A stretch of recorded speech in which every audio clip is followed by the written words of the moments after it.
I speak to you for a minute? It's about your mom," said the doctor, pulling on my arm with a deeply troubled look on her face. Mom has been living in a wheelchair for 10 years, regularly coming to the hospital for checkups and rehab. Today, she's here for that reason, currently undergoing an exam. I was waiting to go for rehab when this doctor pulled me aside. If it's about Mom, I'll hear it from her primary care doctor." I gently shook my right arm free from the doctor's grasp. The doctor standing before me now is a woman, but Mom's primary doctor is a man. I wasn't informed of any changes. Why am I hearing about Mom from a doctor who isn't her primary doctor? With suspicion in my eyes, the female doctor in front of me impatiently wrapped her hands around mine. "There's something about your mom that I need to tell you, and only you. It's something that would be problematic if heard by her or her primary doctor." "Just to me?" I took a step towards the female doctor, who looked back at me with a serious expression. "I'm Madison, a 35-year-old single corporate employee. I work for a major company, but currently I'm working remotely for a particular reason. I've been raised in a single-parent family for as long as I can remember. My parents divorced when I was very young, and I have no memory of what my dad looked like or who he was. All I know is that his name was Michael. According to Mom, my dad was a good-for-nothing. He treated Mom like a slave, and left her because he said the child was in the way, running off with a younger woman he was having an affair with. We've never been able to get in touch with him since, and Mom has disposed of all photos that had Dad in them. Because of these circumstances, there was no dispute over custody after the divorce, and Mom took me in. I can never thank Mom enough for working late into the night and raising me single-handedly. Thanks to her, I was able to go to college and even land a job at a major company. Mom poured so much love into me that I never felt lonely growing up in a single-parent home. Besides, I've never felt the desire to meet Dad. Over and over, Mom would say, "That man was truly hopeless, Madison, so think of it as if you never had a dad to begin with." When I first heard about how Dad treated Mom and his infidelity, I couldn't contain my anger towards him. So even when I saw my friends' parents together at school events, I never felt envious. Just as Mom advised, I hardly ever thought about Dad, and I started living on my own as soon as I got a job. Although my job was demanding, I was living a fulfilling life until a turning point came when I was 25. Mom was involved in a traffic accident and ended up needing a wheelchair. Having lost her ability to walk, Mom had to quit her job, and the always bright and hardworking woman I knew began to lose her smile and became depressed. Unable to move as she used to, she spiraled into depression, and despite having numerous helpers, none seemed to fit well, leaving Mom growing increasingly frail. During this time, I received several calls from Mom saying she felt lonely and wanted me to come back home, which worried me enough to return to take care of her. I decided to use my paid leave to dedicate a week to her care, hoping to return to work once Mom got better.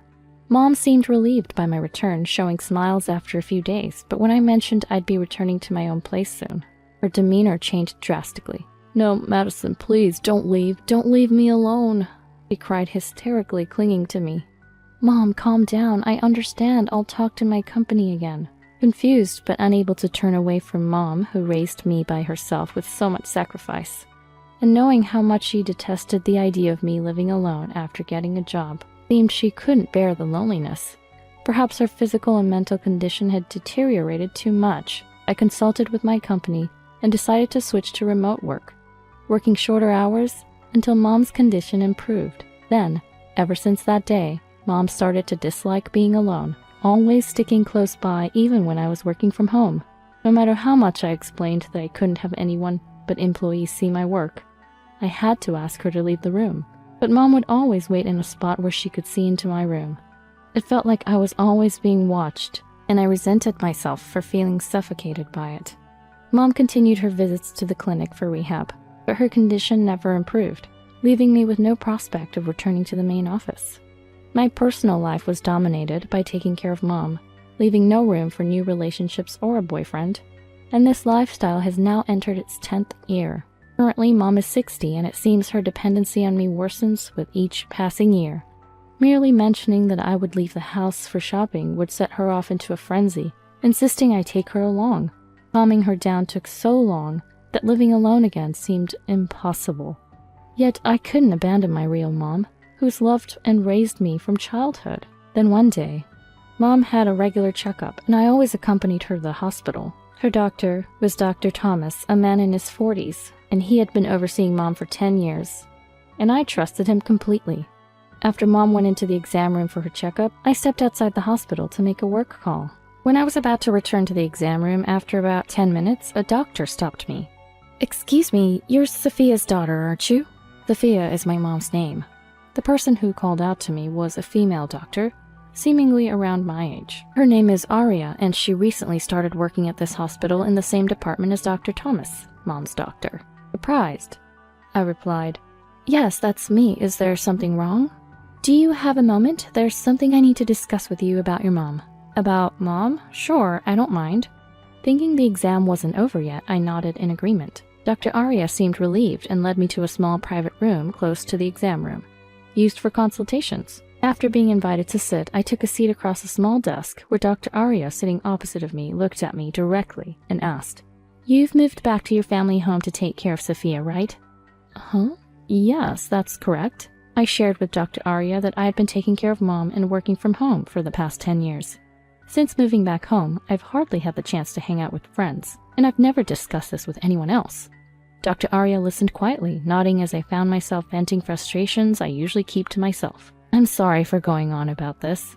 "It's okay. So 10 years, huh?" She smiled kindly before suddenly becoming pensive, then looked at me seriously and began to speak. However, what reached my ears was not Dr. Aria's words, but Mom's scream. Rushing to the door in a panic, what I saw left me speechless, and then Dr. Aria slowly shook her head. "You should leave your home immediately. It's better to escape from your mom." Her straightforward statement left me speechless. Suppressing this rising anger, I thanked Dr. Aria. Then, without going back to Mom, I returned home. Upon arriving, I hurriedly began packing my belongings. The image of Mom I saw at the hospital haunted me.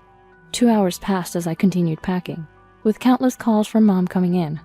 She must be panicking because I didn't show up after her exam and rehab.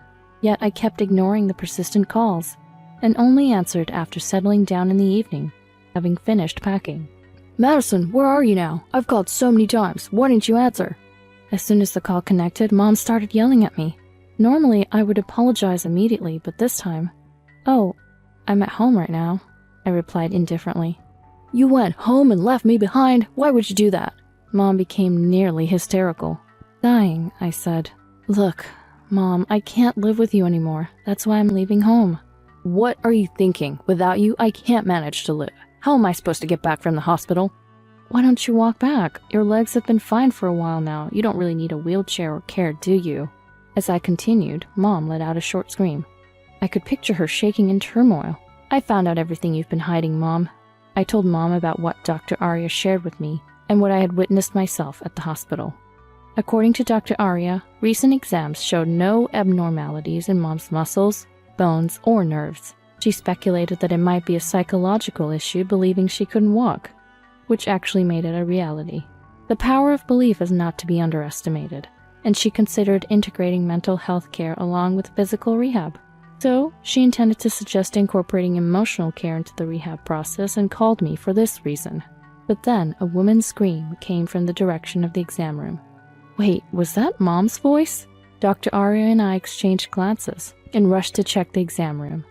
There was a window through which we could see Mom swatting away as if at insects. Indeed, the scream was from Mom. But why were there insects in the exam room? It seemed she'd mistaken dust for something else, picking up the motionless dust and disposing of it in the trash can. Mom did all this herself. Without using a wheelchair or a cane, she walked with light steps to dispose of it. Dr. Aria and I were dumbfounded, watching from the corner of the hallway. Peeking out, it seemed Mom hadn't noticed us at all, walking back to her wheelchair and sitting down as if nothing was amiss. Passing by where we stood, Dr. Thomas entered the exam room, approached Mom, and she placed a brown envelope in his hand. He pocketed it as if nothing unusual had happened and then wheeled Mom away to the rehab facility. "Madison, are you okay?" I was stunned, and it wasn't until Dr. Aria spoke to me softly that I realized I was still standing there. It wasn't that she couldn't walk or believed she couldn't walk. She was pretending she couldn't walk. Dr. Aria hugged my trembling shoulders and slowly shook her head. Leave home now, escape from Mom. I had finished packing to escape from Mom following her advice. During my explanation, Mom remained silent. Eventually, a deep sigh came through the phone, and perhaps realizing she couldn't deny it any longer, Mom began to speak the truth. It's true that I was in a traffic accident and was injured badly enough to require care, but thanks to rehab, I was able to walk with a cane 2 years after the accident. Hearing this, I was shocked. Only 2 years to recover? Then what was the last 10 years for? But I knew if you found out I could walk, you'd leave me. I couldn't bear that. Mom had some selfish reasoning. I always knew Mom loved me deeply from her behavior. She kept me bound to her by making me take care of her, ensuring I couldn't go anywhere. I love you more than anyone. I was just so lonely. No matter how many times Mom said that, my heart wouldn't budge. In these 10 years, colleagues have been promoted and some got married. I gave up my career and marriage for you, Mom. I've essentially sacrificed 10 years. Why lie and make me care for you? I was in touch and I came home on my days off. Why did it have to be this way? As I confronted Mom, tears started to overflow, and I finally declared I had no intention of caregiving anymore. Then at last I said, I'm leaving home today. Don't ever contact me again. And with that, I rejected Mom. Mom was still ranting about something, but I didn't listen and hung up the call. A month later, I, having started living on my own again, was at a certain hospital. Just as I was about to leave after my checkup, a familiar figure rushed towards me. It was supposed to be Dr. Thomas, Mom's doctor. He looked more gaunt than I remembered, with an air of exhaustion emanating from him. Wondering why he was at this hospital, I was taken aback by his desperate demeanor, but reluctantly agreed to listen to what he had to say. Then he confessed that he had known about Mom's recovery from the start, and had diagnosed her as disabled in exchange for money from Mom. The envelope Mom had handed him that day apparently contained cash as well. Due to Dr. Aria's complaint, the hospital had discovered the truth, and he was fired soon after. Furthermore, he was facing imminent arrest and the revocation of his medical license for continuously forging medical documents. However, I've done nothing wrong, he insisted. Shockingly, Dr. Thomas claimed that the money was not a gift from Mom, but hush money from me. He alleged that I had planned to defraud disability pensions by making Mom appear disabled, and had coerced him into writing the necessary documents under duress. Of course, none of this was true. It was Dr. Thomas who had reached out to Mom. To think he would try to shift blame onto me now that he was facing arrest was unbelievable. What are you talking about? I did no such thing. No, it's the truth. I'll tell everything to the police without holding back. Dr. Thomas's eyes were bloodshot as he shouted, and I turned pale. There was not a single piece of evidence in Dr. Thomas's story, but proving my non-involvement with them would also be difficult. As I was on the verge of tears, contemplating the impossibility of proving a negative, a man approached me and stood in front of Dr. Thomas as if to shield me. Oh, you're the hospital director here. Oh, I have something important to discuss with you. At the sight of the man, Dr. Thomas's face turned ashen. He approached, trying to smile and rubbing his hands together, but the man frowned and glared at him. What are you doing to my daughter? Daughter? The man Dr. Thomas glared at was the director of this hospital, and also my dad, Michael. Yes, the dad I had separated from in childhood after he divorced Mom. My dad was actually a doctor too. As it turns out, my dad was a doctor who had risen through the ranks to become the director of a major hospital after leaving Mom. He had also been in favor of revoking Dr. Thomas's medical license after learning of his misconduct. So your family? Then please, I need to talk. I was coerced into writing those documents by her. It must be hard for you as a dad to see your daughter become a criminal. Please, could you speak on my behalf? Dr. Thomas begged for my dad's mercy on the spot, but Dad shook his head sternly. Don't be ridiculous. You in the hospital have deceived everyone, including my daughter, who cared for her mother for 10 years. She was kept at home for disability benefits, and you wanted to repay your gambling debts. Scammers like you deserve the appropriate punishment. With that, Dad dismissed Dr. Thomas's plea. Well, damn it.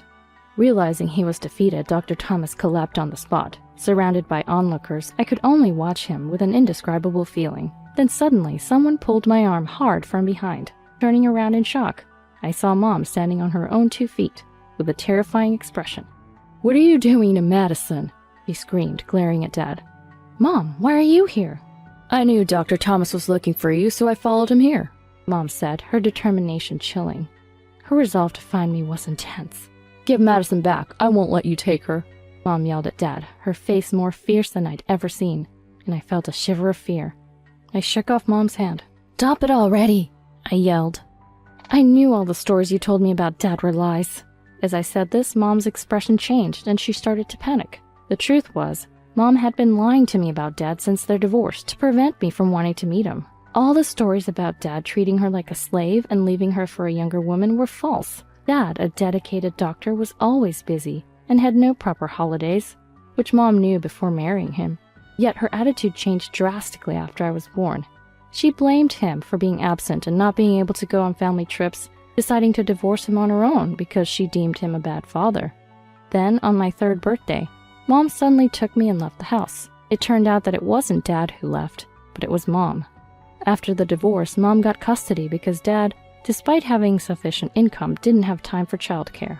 However, Dad had been sending a substantial amount of child support every month, which I was completely unaware of until recently when I talked to Dad. Becoming a single parent, Mom grew increasingly dependent on me and lied about Dad being a no-good man to prevent me from moving in with my financially stable father.